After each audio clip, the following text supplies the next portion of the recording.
kandi yo muri abakene abana bawe barabadiha, bakwinjira barira nawe ukabadiha, undi muba mujya ukabongera umubabaro. Niyo mpamvu igipangu twabagamo na madamu bazaga kubahemba, baba bafite iminsi mikuru indi miryango bakabatumira, ariko twe ntibadutumire. Madamu akahita ajya mu nzu n'abana bakikingira, nanjye nkaba ntarasa. Bana banjye barabakubitaga simvuge, kuko wibeshya ukavuga nyiri igipangu yakwirukana, kandi tujya gukodesha amezi 2 uravumiriya.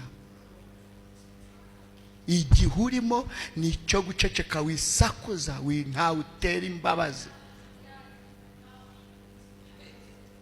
Uri mu gihe cyo kubyara ntihagire ukujya, kandi ntuturakarire iyemeye kutemwa.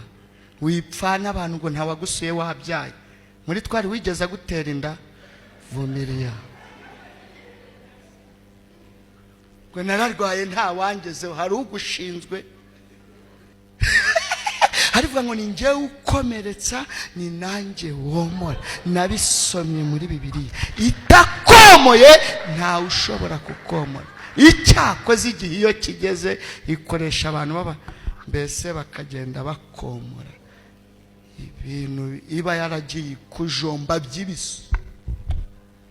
Nene yari iri gusekura, rero nta nuwahuhaho.